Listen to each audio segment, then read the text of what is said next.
What is going on, guys? Welcome back to the channel, and today we are going to change this purge valve solenoid on our 2004 Chevy Avalanche, coming right up. Before we get into replacing it, what does the purge valve do? So I got onto Google, found the exact definition for you guys, just in case y'all want to know. So basically, the purge solenoid is a component of the evap system that's responsible for purging the evap.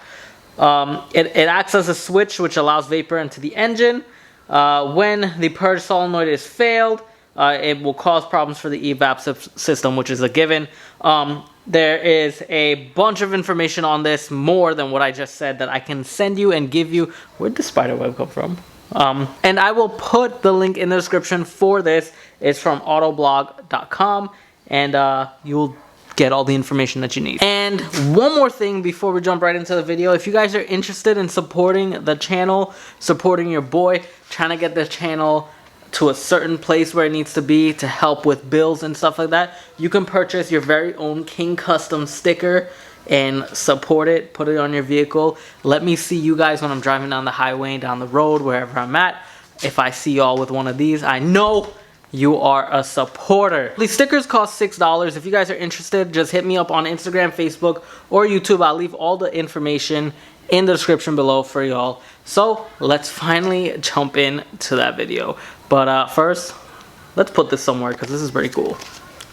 I think putting this on my welder would be an awesome place to put it. So let us get the sticker on when you have no nails and you're trying to do this.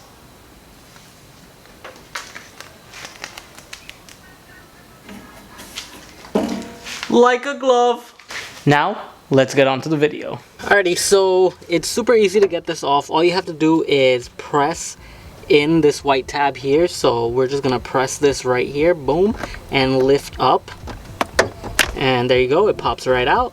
Then you wanna unplug this plug here. So obviously there's a little tab behind. You just lift up on this little tab and it'll pop right out. Put that to the side. And then the next thing you wanna do is remove this 8mm bolt. And that's what we're gonna do right now.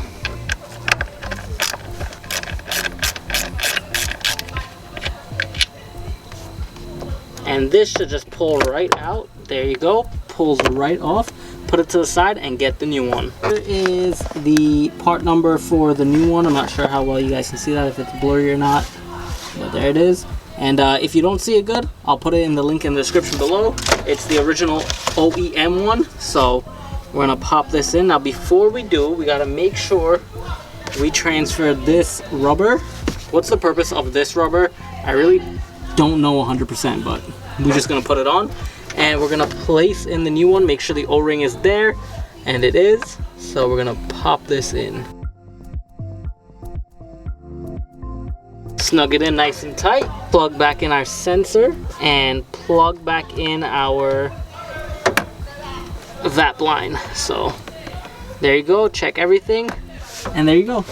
Guys, it's easy just like that. 1, 2, 3, and it's all set to go. So the next time you guys need your purge valve replaced, check this video, and you should definitely do it within like 3 seconds. Other than that, guys, I hope you definitely enjoyed this episode. If you did, please make sure you leave a like in this video. Also, leave a comment in the comment section below. And if you're not subscribed, make sure that you also hit that subscribe button. And one last thing before we go, if y'all want to support the channel, guys, support your boy, help him out, King Customs, you can get one of those stickers. Support your boy, man. It'll help us with all future bills and projects. Other than that, guys, I'll see y'all later, and looking forward to it. Peace.